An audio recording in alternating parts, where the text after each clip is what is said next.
Desejo à igreja um sábado muito feliz e abençoado, amém? E que em mais uma noite a graça e a paz do Senhor Jesus seja convosco. Bom, em primeiro lugar eu agradeço pelo carinho, pelas palavras do pastor, agradeço de todo o coração, como tenho feito em cada dia, pela forma como a igreja, e até difícil nós restringirmos o agradecimento à Igreja de Espinho, porque eu sei que tem muitos outros amigos aqui, alguns até que eu sei que têm acumulado quilômetros, né, para vir assistir essa programação.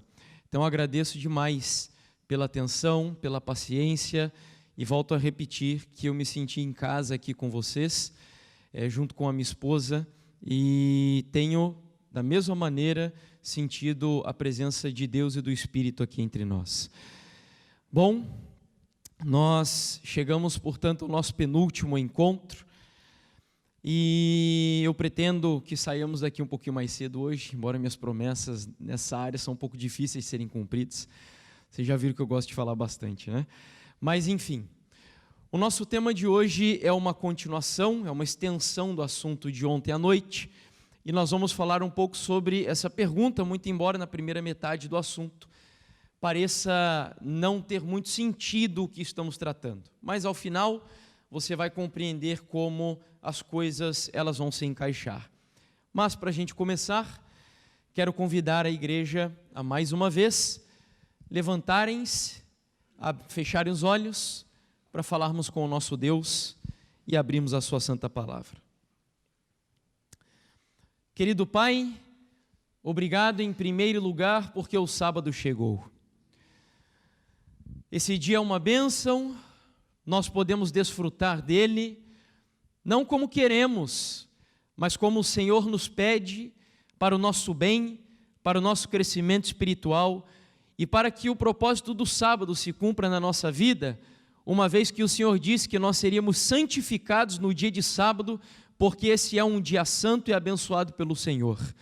E o nosso desejo é que em mais um sábado os teus planos se cumpram na nossa vida. Aqui estamos nessa noite com o objetivo de abrir a tua palavra. Nós queremos agradecer pela semana que tivemos.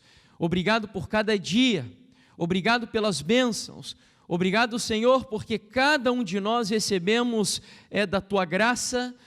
Muitos de nós também não enxergamos tudo o que recebemos do Senhor nessa semana, mas nós queremos te agradecer pelas bênçãos que vimos e por aquelas que não vimos. Agradecer ao Senhor por tudo e de forma muito especial agradecer a Ti, porque como o pastor acabou de dizer, nós cremos que temos sido guiados em pastos verdejantes ao longo dessa semana. Mas nós ainda continuamos com fome, Senhor. Não porque a Tua palavra não sacie, mas muito pelo contrário, porque cada vez que comemos nós queremos mais e mais, e aqui estamos nós, abrindo a Tua palavra, nessa grande mesa que é a Tua igreja, para sermos saciados pelo banquete espiritual da pregação da palavra de Deus. E eu peço que o Senhor me use, que esse púlpito seja dirigido pelo Espírito Santo, e que eu me coloque aqui mais uma vez em Tuas mãos, me escondendo atrás da rocha dos séculos que é Cristo Jesus. Essa é a minha e a nossa oração, que Jesus seja exaltado e levantado mais uma noite nos púlpitos dessa igreja, e que a resposta a esta pergunta seja dada individualmente por cada um de nós, desejando que a nossa vida, mais uma vez, como terminamos ontem à noite, seja tida como um vaso nas mãos do nosso olheiro Deus Todo-Poderoso. Essa é a minha e a nossa oração, por Jesus Cristo nosso Senhor. Amém, Pai.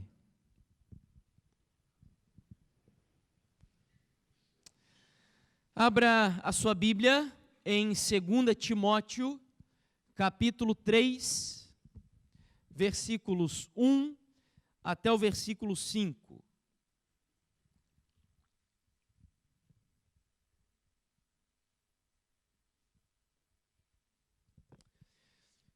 2 Timóteo, capítulo 3, versículos 1 até o versículo 5.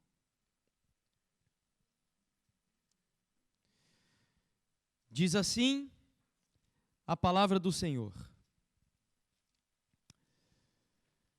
Sabe, porém, isto: nos últimos dias sobrevirão tempos difíceis, pois os homens serão egoístas, avarentos, jactanciosos, arrogantes, blasfemadores, desobedientes aos pais, ingratos, irreverentes, desafeiçoados, implacáveis, caluniadores, sem domínio de si, cruéis, inimigos do bem, traidores, atrevidos, enfatuados, mais amigos dos prazeres que amigos de Deus, tendo forma de piedade, negando-lhe, entretanto, o seu poder.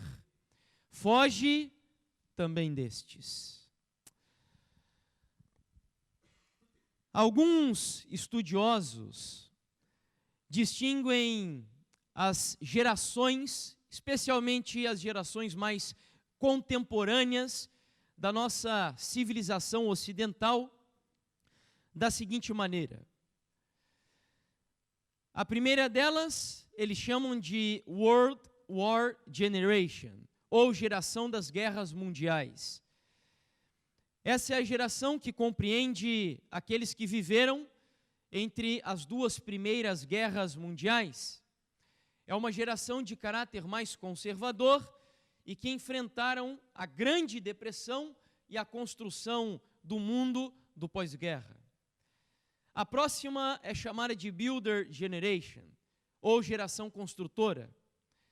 Foi a primeira a reconhecer a adolescência e a estabelecer o marketing para jovens, além de fomentar uma revolução jovem na sociedade a partir dos anos 50, que seria muito mais solidificada e popularizada a partir da década de 60. E então, nós chegamos na terceira geração, chamada de Baby Boom, ou explosão de natalidade. Essa geração foi marcada por um acontecimento chamado de contracultura, onde os jovens buscam agora novos valores por liberdade, satisfação imediata dos seus prazeres e a sustentação de um idealismo de paz, amor, prosperidade e sem tantas regras rígidas como as gerações anteriores. Inclusive, no ano de 1968, na história é conhecido como o ano que não terminou. Foi justamente a partir dessa época que surge o Woodstock, os Beatles, a revolução sexual e etc. De fato, muito embora a década de 60 seja assim lembrada com certo carinho e saudosismo até pelas pessoas, foi uma década que contribuiu para a degradação dos valores e a corrupção, inclusive ética e moral, da civilização ocidental.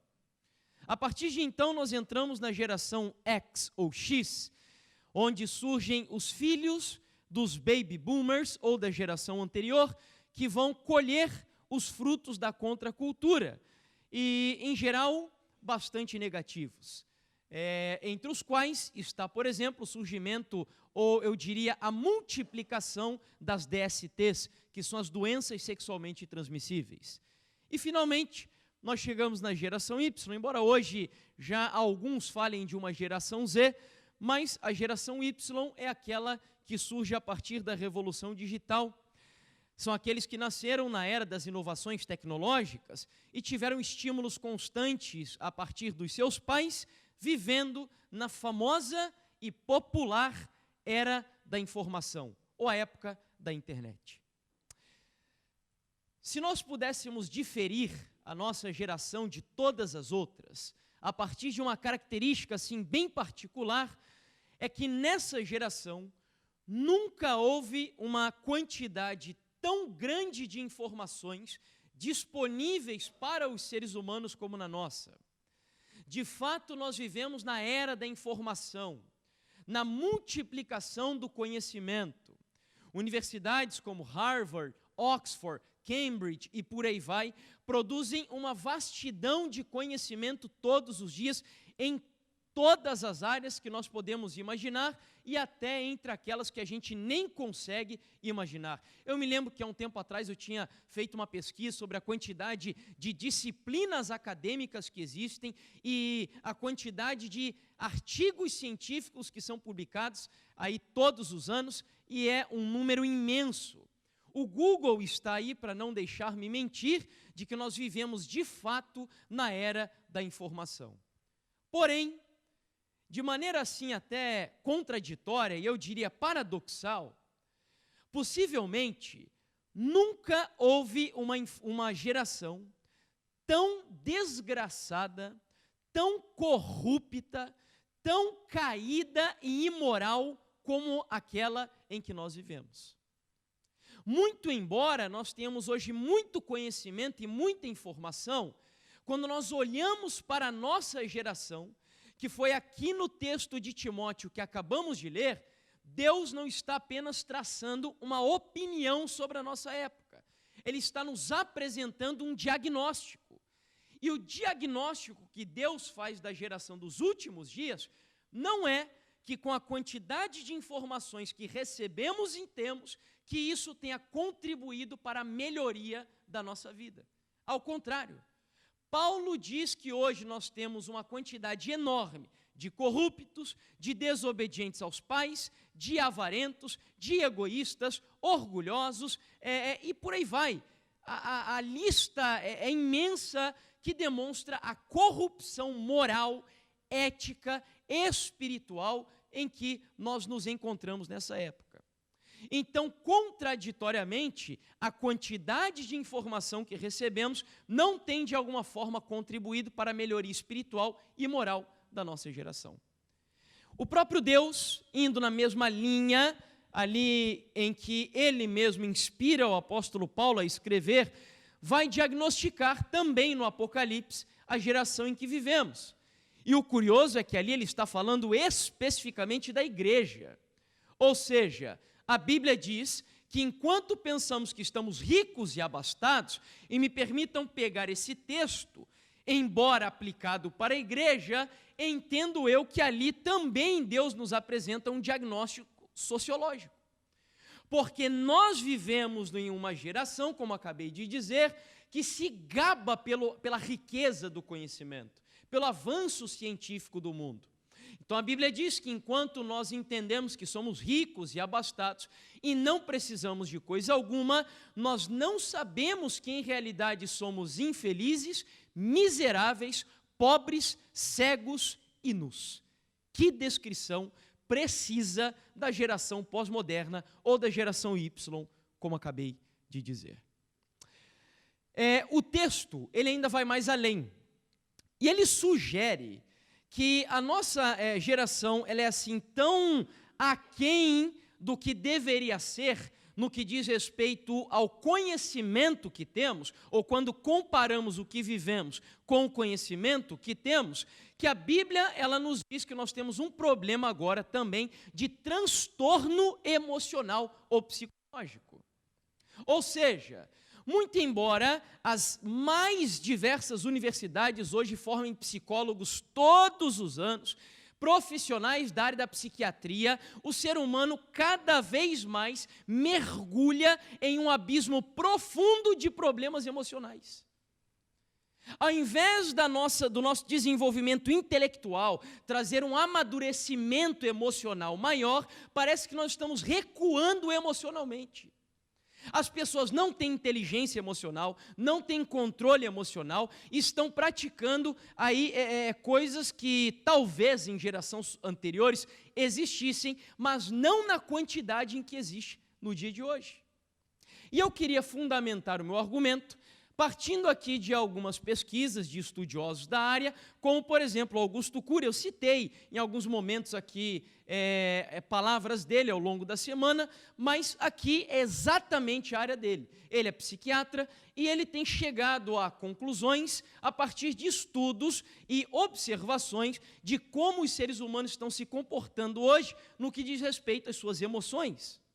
E ele, por exemplo, chegou à seguinte conclusão: que 50% da população mundial ou 1 a cada 2 pessoas, ou mais de 3 bilhões delas, hoje esse número provavelmente seja maior, porque a pesquisa já é um pouquinho antiga, cedo ou tarde desenvolverão algum transtorno psiquiátrico. Então ele está dizendo que a metade da população mundial, em algum momento da sua vida, muito embora seja muito bem informada, esteja assim abarrotada de conhecimento, desenvolverá algum transtorno psiquiátrico. O que é um transtorno psiquiátrico? Aqui ele cita alguns: síndrome do pânico, ansiedade, depressão, esquizofrenia e estresse. Se eu pedisse para levantarmos as mãos aqui, quantos de nós já sofremos ou estamos passando por alguma dessas patologias clínicas? Possivelmente a maioria levantaria a mão. Uma descoberta do Augusto Cury foi a chamada síndrome do pensamento acelerado. Ele diz, por exemplo, que enquanto muitos pais levam os filhos aos médicos, e os médicos estão diagnosticando os filhos como hiperativos, porque as crianças hoje são muito agitadas, principalmente aquelas que são hiperestimuladas por filmes, desenhos, jogos e etc., estão sendo diagnosticadas com hiperatividade. E na visão dele, na realidade, as crianças hoje não sofrem, na maioria das vezes, de hiperatividade, sofrem da SPA, síndrome do pensamento acelerado. Então ele diz aqui que na nossa época, 80% das pessoas estão apresentando sintomas da síndrome do pensamento acelerado. Vamos fazer um diagnóstico básico e rápido aqui entre nós? Quem sabe nós descobramos que estamos inseridos aqui nesses 80%. Olha lá, alguns sintomas. Por exemplo, dormir e acordar cansado, sentir dores de cabeça constante, dores musculares, sofrer por antecipação, dificuldades para dormir, pouco tolerantes com pessoas lentas para o aprendizado, a mente muito agitada e, por fim, perda de memória rápida. Ou seja, são sintomas da síndrome do pensamento acelerado. E se nós temos alguns deles ou todos eles, provavelmente estejamos inseridos nesse quadro. Uma outra informação é que a Organização Mundial da Saúde estima que em alguns anos, não está ali no quadro, na realidade está aqui, lá no quadro é uma outra informação, mas acredito que até o ano que vem a depressão se tornará a segunda enfermidade que mais atinge os seres humanos em nossa época. Aqui a OMS... não é verdade, é aquela lá, eu achei que estava outra. A OMS estima que até 2020 a depressão ocupará o segundo lugar entre as causas de doenças e incapacidades no mundo. E por fim, de acordo com a mesma OMS, a cada 40 segundos, uma pessoa se suicida no mundo e outras 3 intentam fazê-lo. E eu me pergunto, por que razão seres humanos que têm tanto conhecimento, tanta informação, estão praticamente com uma perturbação neurológica, emocional, sentimental, que não são capazes de dominar ou controlar as suas emoções? É isso que nós vemos aqui. Quantas pessoas, segundo esse dado, por exemplo, essa estatística, ao longo dessa mais ou menos 1 hora de pregação, tirarão a sua própria vida, segundo o que acabamos de ver? Centenas, muitas. Então, a conclusão que eu chego é que, de fato, a nossa época, muito embora seja conhecida pela geração da informação, eu diria que é a geração da corrupção emocional, moral, ética e espiritual. E ao ver toda essa situação, principalmente no que diz respeito à questão emocional e psicológica, eu sou levado a lembrar de uma citação de Ellen White no livro Mente, Caráter e Personalidade, no volume 1, capítulo 7, onde ela diz o seguinte: enfermidades mentais prevalecem por toda parte. 9/10 das doenças das quais os homens sofrem têm aí a sua base. Interessante, eu acredito que quando Ellen White escreveu essa frase, ou esse pequeno parágrafo, provavelmente ela estava escrevendo em caráter profético, apontando justamente para a nossa época, porque provavelmente na época dela as pessoas viviam de maneira mais simples, mais singela, não se preocupavam com tantas coisas como se preocupam hoje, então as pessoas não tinham tantos problemas emocionais.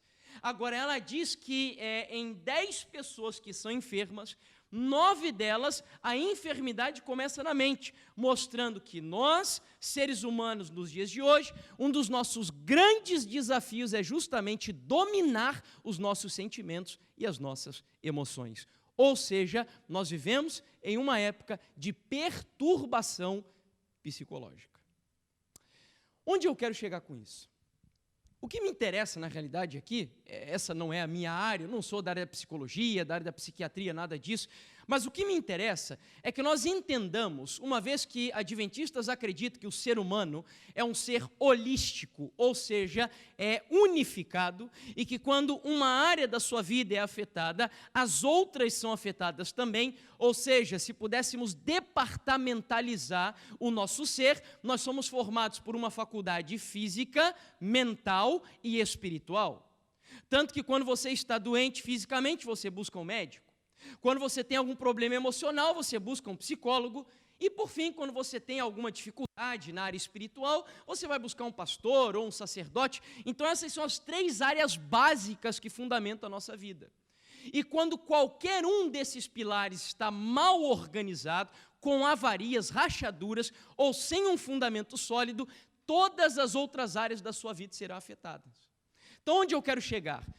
O meu objetivo é que você entenda, e eu já falei sobre isso aqui essa semana, não sobre os 2 últimos, mas que uma vez que a nossa geração, ela sofre, por exemplo, da esquizofrenia, depressão e suicídio, eu quero sugerir para vocês aqui nessa noite, que enquanto nós temos esquizofrênicos na área dos transtornos psiquiátricos, nós temos também a esquizofrenia espiritual na nossa época. Enquanto existe a depressão na área de transtornos psiquiátricos, nós temos a depressão espiritual, que eu chamo de depressão espiritual, e, por fim, o suicídio espiritual. Mas o que seria isso? E que relação tem com essa questão emocional e etc.? Enfim, sobre esquizofrenia eu não vou me demorar aqui, porque já falamos sobre isso ao longo da semana, como que hoje o cristianismo está sendo edificado sobre uma plataforma chamada de cristianismo esquizofrênico. Nós sofremos de esquizofrenia espiritual. Eu fui pesquisar no Manual de Transtornos Psiquiátricos, que é o manual oficial usado mundialmente para todos os psiquiatras ao redor do mundo. E eles definem, por exemplo, a esquizofrenia como um rompimento com a realidade. Ou quando a pessoa tem o pensamento e o comportamento desorganizado. Então, como nós sugerimos durante essa semana, o cristianismo atual, na sua esmagadora maioria, é isso. As pessoas não têm uma relação profunda e mesmo, eu diria, coerente entre o que ela pensa e o que ela é. Ou seja, existem esquizofrênicos aos montes na nossa sociedade da informação, mas também existem os esquizofrênicos espirituais. Em segundo lugar, a depressão, nesse mesmo manual de transtornos psiquiátricos, é definida como uma alteração no humor. A pessoa fica com o humor assim entristecido, se sentindo vazia, ela tem alterações cognitivas que afetam o próprio funcionamento dela. E, por fim, ela perde o sentido da sua vida. Por isso, algumas pessoas que entram na depressão chegam ao suicídio. Onde eu quero chegar com isso? Que eu não preciso me esforçar muito para convencer você de que muitos cristãos hoje vivem um estado de apatia espiritual. Não tem mais aquela inclinação que os cristãos tinham no passado de sofrer pela causa de Deus. Quando nós temos que fazer alguma coisa que demanda um pouquinho mais de tempo, de esforço, de sacrifício, muitos cristãos hoje recuam. Então há uma certa apatia espiritual no meio do cristão, mas o ponto sobre o qual eu vou me deter um pouquinho mais aqui é a perda do sentido de vida. Pessoas que têm problemas de depressão, elas perdem o significado da sua vida. Elas gostam de ficar fechada dentro de um quarto, sozinha, um ambiente escuro, porque para ela não há mais razão de viver. Ela se interioriza tanto que ela perde completamente assim, a noção, o propósito da vida dela. Por sinal, eu abro um pequeno parênteses aqui, alguém aqui já ouviu falar de um psicólogo chamado Viktor Frankl, criador de um método psicológico cujo nome é logoterapia? Já ouviram? Eu estou vendo algumas poucas cabeças aqui balançarem positivamente. Ele não é muito, assim, comentado no meio acadêmico, porque óbvio que os acadêmicos, eles veneram, idolatram apenas aqueles que são ateus, que não acreditam em Deus, como Freud e por aí vai, tantos outros, né? Mas Viktor Frankl era crente em Deus e era judeu. E esse cara era psiquiatra e ele foi um dos prisioneiros de campos de concentração na Segunda Guerra Mundial. E então, como ele era um psiquiatra, ele começou a observar o comportamento diferente de pessoas que encaravam a realidade do campo. Enquanto a maioria das pessoas viam aquilo ali e se assombravam e se deprimiam e às vezes tentavam tirar a própria vida, tinha um outro grupo de pessoas que encaravam aquilo até com uma certa esperança, com mais facilidade, e aquilo chamou a atenção dele. E providencialmente, ele saiu do campo de concentração vivo, obviamente, e passou a se aprofundar nos seus estudos. E então, ele desenvolveu esse método chamado logoterapia, onde ele trabalha com pessoas que sofrem depressão, fazendo sabe o quê? Resgatando o significado e o sentido da vida dos seres humanos. Porque ele chegou à conclusão que o que dava motivação e esperança e até paz para aqueles judeus que estavam dentro de um campo de concentração, como Auschwitz, por exemplo, que foi um dos piores, era que eles tinham algum significado, alguma razão de viver. Então eles olhavam para aquilo e alguns deles, olha, não, eu tenho a minha noiva e eu quero me casar com ela, então eu vou sair daqui, eu preciso sair daqui. E isso fazia ele encarar aquele problema de forma diferente. Então ele chegou à conclusão que todos os seres humanos, cada um de vocês que estão aqui, criaturas de Deus, foram criados com um propósito de vida específico, onde ninguém no planeta Terra pode substituir você aqui. E ele trabalha com essa linha. Inclusive nós temos, eu vou falar assim publicamente, porque eu já vi o doutor Rodrigo Silva falar sobre isso em um sermão. E ele mesmo passou por uma etapa da sua vida onde ele enfrentou a depressão e ele se tratou em uma clínica adventista lá no Brasil, que é o Cevisa, fica em São Paulo, e ele disse que o método utilizado para ele sair desse problema foi a logoterapia. Ele redescobriu um sentido para viver. Por que eu digo isso? Porque o grande problema dos cristãos que sofrem de depressão espiritual é perder o sentido da vida. E aí que entra no problema da identidade. Nós olhamos para nós e já não entendemos que nós somos únicos, que há uma diferença entre nós e os outros, e então a identidade e o sentido da nossa existência passa a ser diluído, dissolvido, no meio de um monte de outras propostas que estão aí fora. Por isso, eu chamo de depressão espiritual. E, finalmente, o suicídio espiritual. O que são os cristãos suicidas espirituais? São aqueles cristãos que estão na igreja, que dão dízimo na igreja, que participam de atividades na igreja e ouvem pastores, anciãos e pregadores, muitas vezes do púlpito, dando orientações e recomendações, dizendo assim, olha, lugares dessa natureza não é bom que você frequente. Músicas desse tipo não vai fazer bem para você. Filmes ou séries e desenhos que apresentem determinado tipo de conteúdo vão destruir a sua vida. E aí, a quem eu chamo de suicidas espirituais? São os cristãos que ouvem isso quase todo sábado, se não todos os cultos, e ainda seguem praticando essas coisas. Ou seja, eu os chamo de suicídio espiritual, porque estão matando a sua espiritualidade conscientemente. Ouvindo música que não presta, enquanto ouve, por exemplo, o pastor pregando na igreja, olha, o adultério é pecado, nós temos que ser fiéis aos nossos cônjuges, a Jesus Cristo, e aí vai para casa e assiste filmes de Hollywood, e, além disso, novelas que o adultério é uma coisa normal e banal. Entendeu? Esses são os suicidas espirituais. Enfim, eu vou me ocupar um pouquinho mais aqui na área da depressão. Por que razão?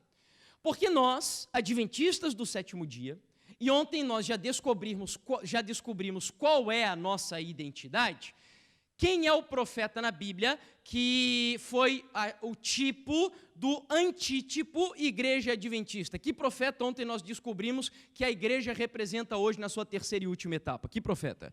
Elias. Então, nós já descobrimos que Elias, portanto, que é a igreja adventista, vive nessa época.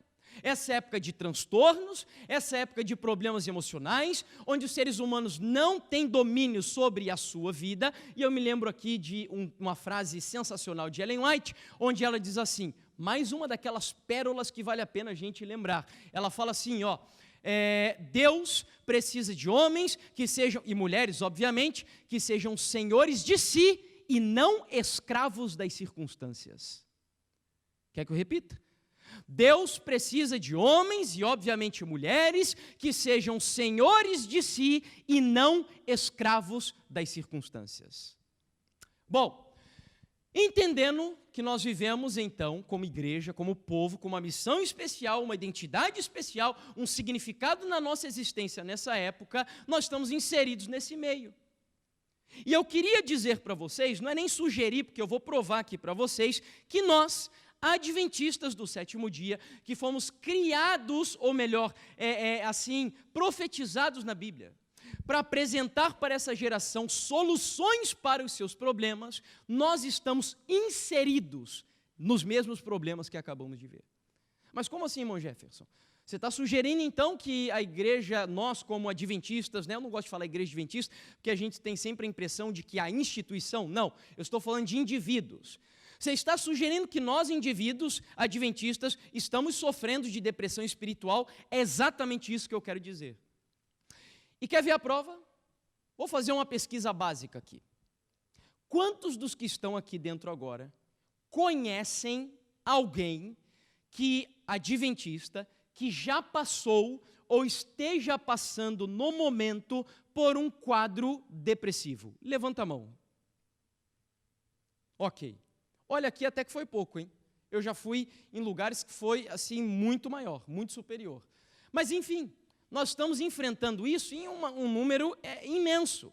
E, lógico, não tem problema nenhum, ter depressão não é pecado, não é nada disso que eu quero dizer. Eu só estou sugerindo que há um problema no nosso meio. E nós fomos, sim, levantados por Deus para apresentar soluções, mas estamos inseridos no problema dessa época. E onde eu quero chegar? Que se nós sofremos, então, do transtorno psiquiátrico físico, que é a questão da depressão patológica, o que me leva a pensar ou supor que eu também não sou alvo do que eu chamei de depressão espiritual? Era da vontade de Deus que estivéssemos passando por isso? Vocês acham que era da vontade de Deus? Não, abra sua Bíblia em Êxodo capítulo 16 e olha só o plano de Deus para o seu povo. Êxodo capítulo 15, perdão. Êxodo capítulo 15.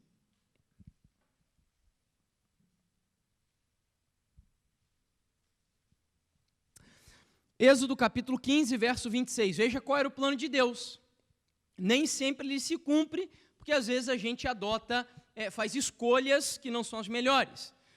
Êxodo 15, 26 diz assim o texto, e disse, se ouvires atento a voz do Senhor teu Deus, e fizerdes o que é reto diante dos seus olhos, e deres ouvidos aos seus o quê?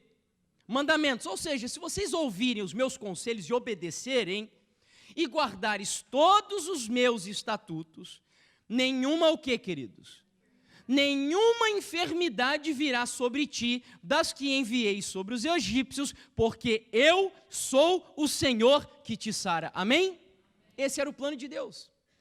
Que nós fôssemos um povo sadio, um povo assim, saudável, feliz. Não significa que não pudéssemos passar por problemas de saúde, não é isso. Até mesmo porque Ellen White diz que o próprio ar que nós respiramos está contaminado. Mas Deus tinha um plano para o seu povo no Antigo Testamento, por isso lhes deu o maná. Hoje ele nos deu um novo maná também, amanhã eu vou falar sobre ele, inclusive, na conclusão do tema. Então Deus tem um plano para a gente viver de maneira saudável, feliz, sadia, temperante. E algumas pessoas pensam que temperança só é para a área da alimentação. Não. Temperança é a sua capacidade de ser equilibrado e dominar o seu corpo físico, mental e espiritual em todas as áreas. Isso é temperança. Então, inclusive, temperança é um fruto do Espírito Santo. Está lá em Gálatas capítulo 5, versículo 22 e 23. Portanto, nós vemos, segundo esse texto, o plano de Deus. Agora, voltando ao que eu dizia, essa não tem sido a nossa realidade. Pelo menos na maioria. E aí eu quero agora que você perceba o diagnóstico através de estudos feito por teólogos da igreja adventista. Um deles, por exemplo, é o pastor George Knight. Ele escreveu um livro muito inquietante, chamado A Visão Apocalíptica e a Neutralização do Adventismo, e eu acho muito interessante esse parágrafo, porque ele usou algumas palavras ali, que eu acredito que talvez o pastor George Knight nem estivesse pensando em depressão, mas preste atenção nos trechos destacados em amarelo desse parágrafo aí do livro. O adventismo desenvolvido nos setores mundiais do século XXI foi domesticado, para não dizer castrado. Temos alcançado tanto sucesso em dizer que somos iguais aos evangélicos, com exceção do sábado e alguns outros detalhes, que nos esquecemos do quê? De quem somos, daquilo que nos torna singulares e, por fim, daquilo que traz sentido à nossa existência. Interessante, porque as três expressões ou os três problemas que ele diagnosticou no nosso meio, vamos lá, esquecer de quem sou eu, da minha singularidade e do significado ou do sentido da minha existência. Essas três palavrinhas aqui, nós poderíamos atribuí-la ao problema que eu acabei de dizer para vocês, que é o quê? A depressão espiritual. Então, o pastor George Knight apresenta ali um problema entre nós de adventistas depressivos espiritualmente, que esqueceram a sua singularidade, estão tão diluídos no meio do mundo contemporâneo, científico e mesmo religioso, que perderam, já não parecem mais adventistas. Afinal de contas, nós já não somos mais conhecidos como o povo do livro, a gente já não decora mais a Bíblia como decorávamos antigamente, nós perdemos o hábito de ler o espírito de profecia. Amanhã, inclusive, eu tenho uma proposta para vocês, que a gente vai concluir essa semana de oração com a proposta. E essa proposta tem a ver com o espírito de profecia, portanto, não perca o tema de amanhã. Ou seja, ele nos mostra que há um problema justamente na área da identidade e do sentido da nossa vida ou da nossa missão. O outro pastor, que é o pastor Alberto Tim, aqui ele não usa exatamente palavras assim, que vão nos remeter à questão da depressão espiritual, mas ele diagnostica um problema de identidade. E ele diz assim: como igreja e como indivíduos, precisamos indagar a nós mesmos. É esse tipo de adventismo existencialista que realmente queremos para nós hoje? Não nos inquieta mais o grande número de apostasias de pessoas que nunca foram devidamente alicerçadas na mensagem adventista e que não muito depois do seu batismo deixam as nossas fileiras para se unirem a outras denominações? Não nos preocupa o fato de estarmos hoje bem mais perto dos eventos finais do que as gerações anteriores e, ao mesmo tempo, bem mais doutrinariamente vulneráveis do que elas? Ou seja, é a mesma coisa, ele está apenas mencionando o que já vimos até aqui com outras palavras. Perda de identidade e perda de missão. E agora eu vou para a maior autoridade nessa área no nosso meio, que é o próprio Deus, através de Ellen White, que vai mostrar que nós passaríamos pelo que eu chamo de depressão ômega. Por que depressão ômega? Porque a serva do Senhor, no livro Mensagens Escolhidas, volume 1, página 203, diz assim: Living Temple encerra o alfa dessas teorias. Eu sabia que o ômega seguiria dentro de pouco tempo, e o que aconteceu com ela quando ela viu o ômega no nosso meio? Ela fez o quê? Eu tremi pelo nosso povo. Ou seja, isso não é brincadeira, isso é algo muito sério, e quando ela diz que parece que a igreja ia cair, é porque a coisa ia ficar feia. Graças a Deus ela não cairá. Graças a Deus. Mas quando ela diz que tremeu pelo nosso povo, por causa do que ela chamou de ômega, e para quem não sabe, essa questão do livro The Living Temple é um livro escrito por John Harvey Kellogg. E eu não tenho tempo assim para explicar para vocês os detalhes, até porque eu nunca me aprofundei assim muito nessa área, mas do que eu sei desse problema, Kellogg era um médico muito renomado da igreja adventista, do hospital mais famoso da igreja nos Estados Unidos, que era o sanatório de Battle Creek. Ali, homens como Ford, membros da família Rockefeller, eu não lembro se era Rockefeller ou Rothschild, mas se trataram nesse hospital. Era muito famoso o hospital adventista, o sanatório adventista de Battle Creek. Porém, esse cara, em uma das suas viagens para a Índia, acabou simpatizando com a religião panteísta. E quando ele volta para os Estados Unidos, ele começa a introduzir no meio adventista algumas visões ali meio estranhas sobre Deus, a personalidade de Deus, sobre a adoração, nega o santuário, porque a conclusão dele era que o nosso corpo é um templo vivo, daí vem o nome do livro, Living Temple. Então ele acreditava assim, bom, se eu sou o templo do Espírito Santo e o Espírito Santo habita em mim e o Espírito Santo é Deus, é lógico que eu sou Deus. Então, se eu sou o templo do Espírito e eu sou Deus e o Espírito habita em mim, então não precisa ter um santuário no céu. E ele foi paulatinamente negando doutrinas adventistas. Ellen White repreendeu, inclusive, aqueles que na época passaram a seguir essa visão, até que Deus queima a casa publicadora, porque eles deram um jeitinho lá de publicar esse livro que Ellen White diz que não deveria ser publicado. Só que quando esse problema aconteceu, e detalhe, era um problema na área da adoração, eles estavam entendendo mal quem Deus era, e quando eu entendo mal quem Deus é, eu não compreendo o que Ele faz. Eu só compreenderei o que Deus faz e como Ele faz, quando eu conheço quem Deus é. E por essa razão ela viu, olha, isso daqui é só a ponta do iceberg do problema. Eu vi, e ela comenta, que o ômega viria, o ômega é a última letra do alfabeto grego, e a coisa na área da adoração será ainda muito pior, ou seja, por isso eu chamo de depressão ômega. Porque o nosso problema de identidade hoje e de perda do sentido de vida tem a ver justamente com o que ela está dizendo ali. Mas então, e agora chega na parte mais interessante do nosso estudo. Bom, o título do estudo qual é mesmo? Quem lembra? Que faz aqui o quê? Tá, e até agora você não falou nada de Elias, só está enrolando a gente com o tema. O que tem a ver Elias com essa história? Tudo. Sabe por quê? Porque quando eu analiso a história de Elias, e entendendo que Elias é um tipo do movimento adventista, pergunto para vocês, a Bíblia não diz que Elias era um homem sujeito às mesmas paixões que nós, sim ou não? Sim. Você se lembra que quando Elias estava próximo de chegar ao final do seu ministério, ele fugiu, se escondeu no Monte Horebe e pediu para si o quê? A morte. Isso é sintoma do quê? Depressão.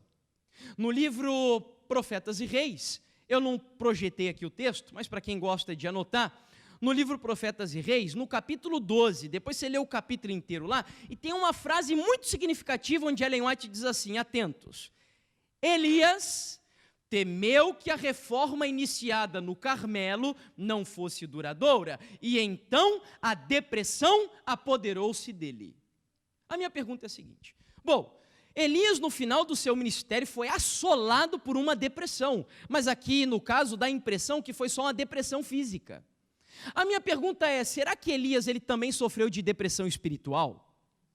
Será que Elias perdeu a sua identidade e a sua missão no final do seu ministério? O que vocês acham? Vamos ver? Olha lá, vamos para o microscópio de Deus.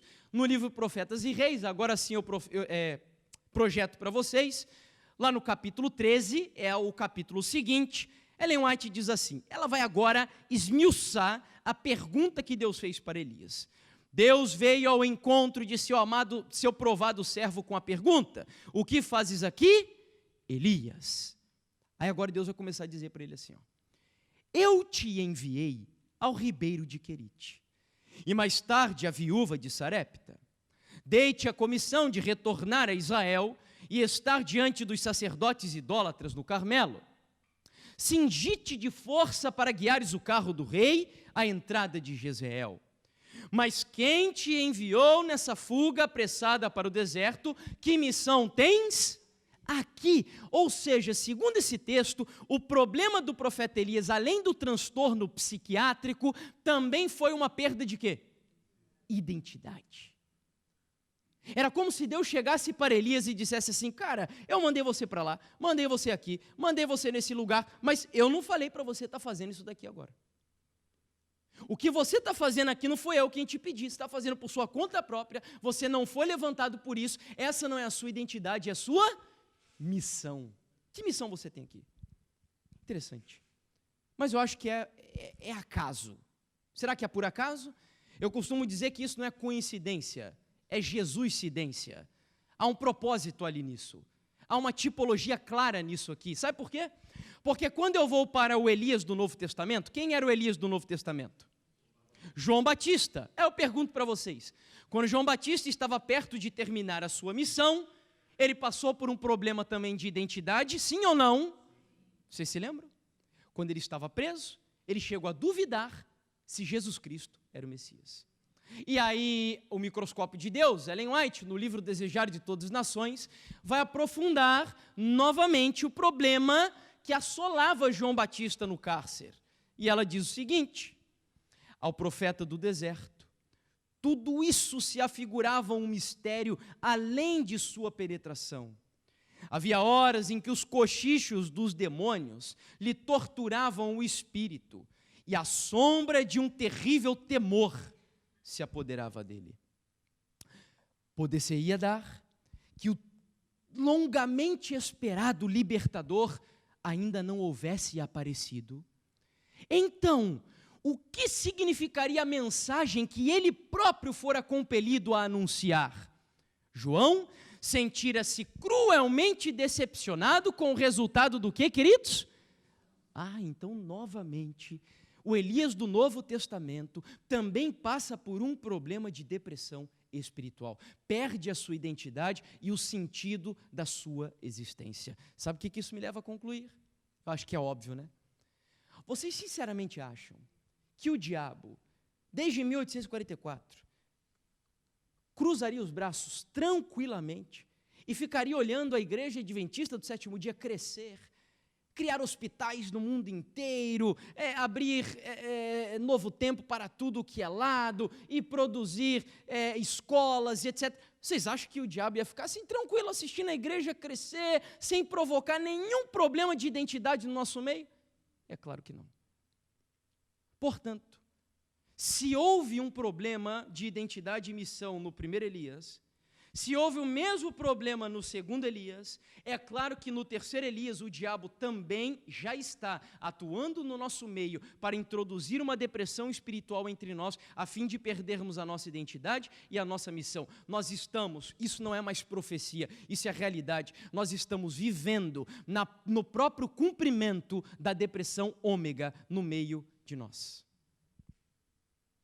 No próprio cumprimento dessa profecia. Agora, eu não sei se você... Ellen White não tirou da cabeça dela aquela frase que eu acabei de citar: a igreja parece que vai cair, mas não cairá. Foi o Espírito Santo que inspirou. E sabe por quê? Porque quando eu olho o Elias do Antigo Testamento, ele passou pela depressão espiritual, não passou? Mas ele saiu dela sim ou não? Tanto que saiu que foi arrebatado para o céu. O Elias do Novo Testamento passou por uma depressão espiritual também, sim ou não? Saiu dela? Também saiu. No final foi tão valente, tão corajoso, que deu a vida pela causa de Deus, teve a sua cabeça cortada.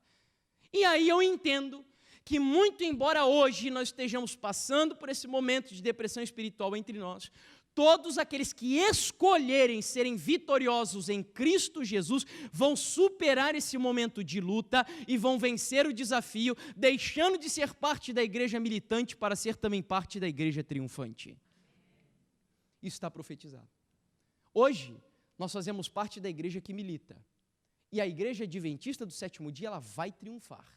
Porque isso está escrito. Não há mais igreja, não há oitava igreja, não há outro movimento, não há quarta Elias, não. A igreja vai triunfar. A pergunta é a seguinte: quantos de nós que estamos aqui dentro hoje triunfaremos juntamente com ela? Essa é a pergunta. Essa pergunta nada mais é do que uma paráfrase das próprias palavras de Deus. O que você faz aqui, Elias? O que você está fazendo com a sua identidade e a sua missão? Para que você está se preparando? Quais são as mudanças que você às vezes fica assim implorando para acontecer no meio da igreja? Será que essas mudanças que você quer que aconteça estão fundamentadas na Bíblia, no Espírito de Profecia, no manual da igreja, ou no gosto pessoal? Agora tudo vai se encaixando, como a gente vem tratando ao longo da semana. E agora é óbvio, eu estou me dirigindo exclusivamente para nós, porque a gente tem estudado ao longo da semana, falando do cristianismo como um todo, mas chega um momento que a gente precisa falar em família aqui. E então, o pastor Jean Zukovski, ele é professor lá no NASP, que é A universidade adventista mais conceituada no Brasil, eu diria até na América do Sul, talvez a Universidade da Argentina, Del Plata, fique mais ou menos ali, mas o UNASP é mais conhecido. O pastor Jean Zukovski diz o seguinte, ele é professor inclusive de História da Igreja, é uma autoridade nessa área. A grande questão para você adventista, volto a repetir, quando a gente fala igreja dá a impressão que é instituição, mas somos nós. A grande questão para a igreja adventista hoje é saber o que mudar, onde mudar, como mudar, por que mudar, quando mudar, sem que o remanescente suscitado por Deus, do movimento profético de 1844, para dar a última mensagem de advertência ao mundo, perca sua identidade e missão. Esse é o ponto. É lógico que a gente precisa, às vezes, nem sempre de mudanças, mas nós temos que claramente saber por que mudar, como mudar, quando mudar, onde mudar e etc., sem sacrificar a nossa identidade e missão, porque senão o Senhor vai tirar a coroa da sua cabeça e vai colocar sobre outro. Eu não sei quantos conhecem a história de Ellen White aqui, como ela foi chamada por Deus. Antes dela, Hazen Foss. E a história, ela mostra isso. Uma coroa que deveria estar na cabeça de um homem chamado Hazen Foss, Deus chamou ele para ser profeta, porque ele rejeitou o chamado de Deus, a identidade de Deus na vida dele. Deus disse, então eu não vou poder te usar, vou chamar outra. Porque Deus não vai ficar esperando mais centenas de anos para ele voltar. O dia e a hora está marcado por ele, está agendado, e a gente sente que esse dia está chegando. A gente sente. E Deus te chamou para viver no momento mais importante da história do mundo. Só para você ter ideia, homens como diz Ellen White, Daniel, Noé, Moisés, queriam estar vivendo na geração que você vive, e não estão. Então você tem um privilégio que nenhum outro grande homem de Deus que viveu nessa época tem. E quer saber mais? Olha só, para quem aceita nessa época a mensagem que nós vamos pregar amanhã, Deus ainda tem um presente para você. Muitos adventistas chegam para mim porque qual é o maior desejo de um adventista do sétimo dia? Não me decepcione, está no nosso nome até. Qual que é o maior desejo? Nós temos uma boa empresa? É a gente ficar fazendo Santa Ceia todos os anos aqui? Não. Qual que é o nosso maior desejo? Ver a volta de Jesus, não é? É o sonho do adventista. E aí alguns adventistas chegam para mim e dizem assim, irmão, nossa, eu não sei se eu vou estar vivo quando Jesus voltar. Tem aqueles anciãos, né, de tempos atrás que, olha, eram tão fiéis a Deus e já faz décadas que eles esperam a vinda de Jesus. Nós estamos 170 anos aqui fazendo Santas Ceias, aniversários e enfim, não acaba isso. E aí, alguns já tombaram. E outros que vivem hoje, mas já estão também um pouquinho com a idade mais avançada, já começam a temer, e aí chegam e dizem assim, irmão, eu queria tanto ver Jesus voltar, mas eu não sei se eu vou aguentar. E aí sabe o que? Deus tem um presente para você que é adventista, que aceita a identidade e a missão da igreja. Amanhã nós vamos falar da missão, mas eu já vou me adiantar e dizer que presente é esse. Deus diz que todos aqueles que nessa época aceitam a mensagem que Ele enviou, ou seja, o propósito da nossa existência, Ele diz que nós passaremos por uma ressurreição especial. Sabe o que é essa ressurreição especial? É um grupo de pessoas que só esse grupo, que morre crendo nessa mensagem que nós veremos amanhã, eles vão ressuscitar, não é quando Jesus estiver vindo, já não. Eles vão ressuscitar algum tempo antes para ver todos os sinais do livramento do povo de Deus. Verão o arco da aliança, verão a natureza saindo do seu curso, verão os sinais, a nuvenzinha do tamanho da mão de um homem, eles verão tudo, porque volto a repetir, o maior desejo de um adventista do sétimo dia é ver Jesus voltar, e Deus não precisava disso, ainda nos deu esse presente, queridos. Portanto, é uma escolha. Olha só quanta coisa abençoada Deus deu para nós como adventistas. E a gente tem sacrificado isso. Última citação. E essa não está projetada. Ou melhor, está assim. Está assim. Olha só. Fica como assim uma exortação para a gente aqui nessa noite. Vi que o remanescente não estava preparado para o que está para sobrevir sobre a terra. Estupefação, que é um sono profundo, como um desinteresse, parece possuir a mente, olha a mente aqui, da maioria dos que professam crer que estamos vivendo a última mensagem. Meu anjo assistente clamou com impressionante solenidade: aprontai-vos, aprontai-vos, aprontai-vos, pois a ardente ira do Senhor está para vir. Sua ira está para ser derramada sem mistura de misericórdia, e todavia não estáis prontos. Rasgai o coração e não os vestidos. Uma grande obra deve ser feita pelo remanescente. É impossível não terminar o tema dessa noite, ou terminar o tema dessa noite e não lembrar da solução proposta por Deus em Romanos capítulo 12, verso 1 e 2. Já que nós temos um problema de mente, um problema emocional e espiritual, e nós temos que resolver esse problema que começa aqui, ó. A serva do Senhor diz que a mente é a capital do nosso corpo. Sabe por onde Deus se comunica conosco? Sabe por onde? Por aqui. Amanhã você vai entender por que a nossa mente é tão sagrada. Hoje, uma das coisas que os seres humanos têm buscado cada vez mais, primeiro, é desenvolver inteligência emocional. Segundo, potencializar a sua mente. Tem estudos nessa área. Então, o diabo, lógico, ele sabe que a mente é a capital do corpo, que a mente é fundamental. Então, o que ele quer? Escravizar a sua mente. Tornar você um escravo emocional, sentimental.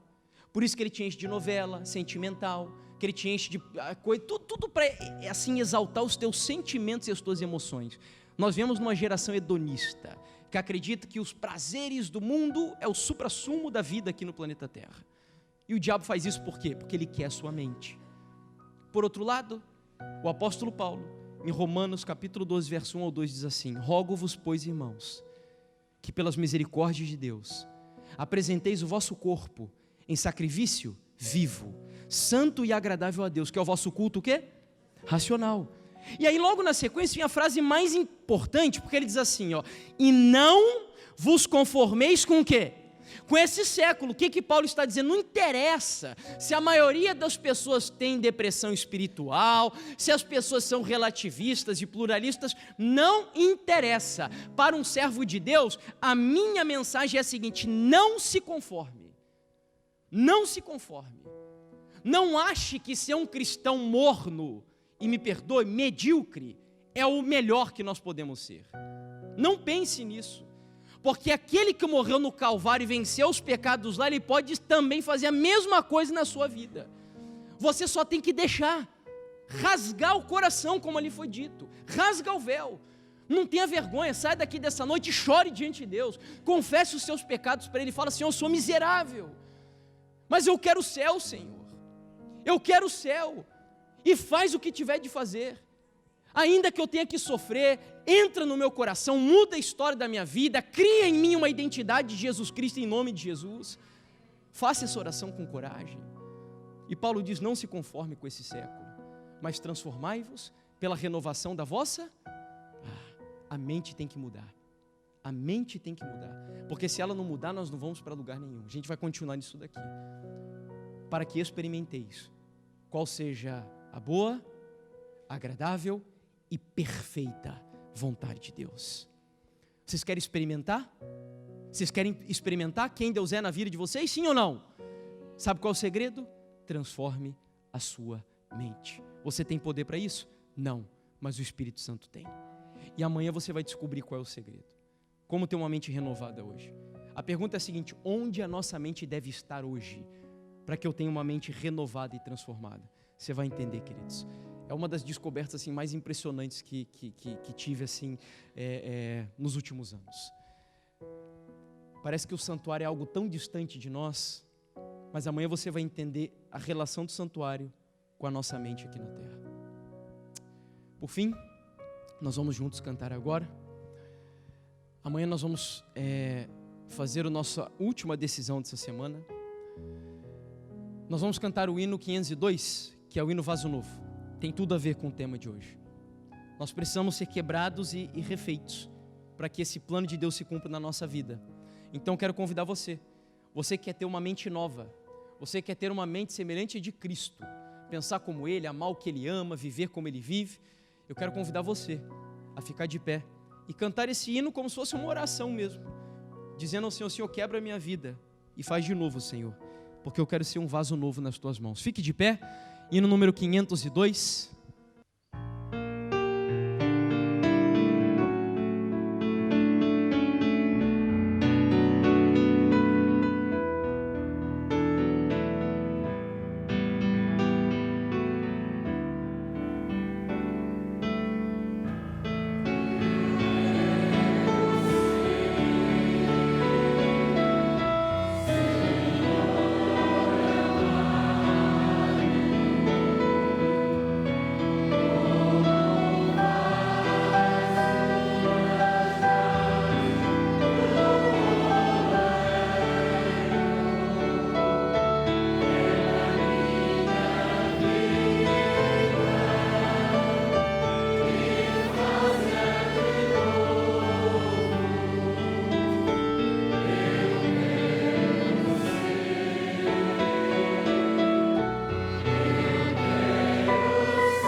Amém. Em nome de Jesus, que isso tenha sido uma oração realmente proferida pelos nossos lábios. Eu gostaria que o céu registrasse isso mesmo nesse momento, e eu quero que levante as mãos.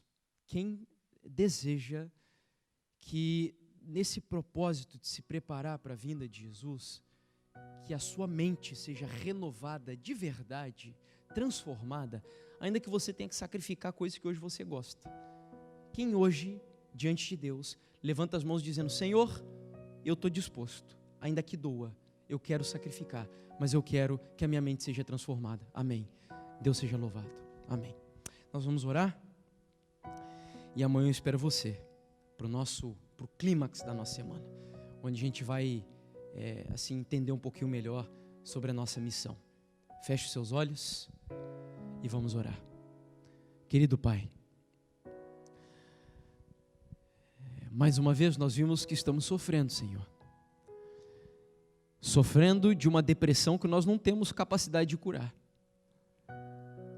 Nós estamos mergulhados nesse zeitgeist, esse espírito que prevalece no nosso mundo, onde é quase comum, Senhor, que as pessoas vivam essa espécie de cristianismo e adventismo tão superficial, tão diluído, Pai, que nós realmente estamos perdendo a nossa identidade. Mas nessa noite nós queremos pedir que a Tua misericórdia não se afaste da nossa vida. Hoje, mais uma vez, o Senhor clamou aos nossos corações, e eu rogo ao Senhor que as palavras da Tua mensageira, quando ela diz que Deus precisa de homens que sejam senhores de si, e não escravos das circunstâncias do mundo, que o Senhor nos ajude a sermos esses homens e mulheres que o Senhor está buscando nessa época. Toma a igreja adventista do sétimo dia em Tuas mãos, Senhor. Continua sendo o capitão dessa igreja. Eu me recordo que a Tua mensageira, quando viu um iceberg se levantando para destruir essa embarcação, em primeiro lugar o Senhor não disse que nós deveríamos pular para fora do barco. Em segundo lugar, o Senhor não disse que deveríamos sair acusando um ao outro e querendo assumir a dianteira do navio. Não. O Senhor disse que juntos deveríamos enfrentar o iceberg, entendendo que o capitão desse navio é Jesus Cristo. E que mesmo que esse barco hoje sofra algumas avarias, esse capitão é capaz de restaurar esse barco, é capaz de purificar a nossa vida, é capaz de nos conduzir ao porto seguro, porque a promessa nos diz que a igreja do Senhor, as portas do inferno não prevalecerão contra ela. Guia, Pai, a tua igreja e nos ajude a amá-la, a respeitá-la, a lutar por ela, e em nome de Jesus, cura a nossa depressão. Essa é a nossa oração. Leva-nos agora em paz. E eu gostaria de encerrar essa oração novamente entoando com os meus queridos irmãos aqui, a capela mesmo, Senhor, mas que isso seja o nosso pedido em oração, as palavras do hino que acabamos de cantar. Quebra minha vida e faz-a de novo. Eu quero ser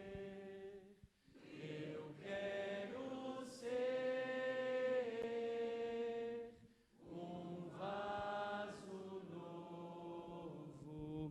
Em nome de Jesus, amém, Senhor.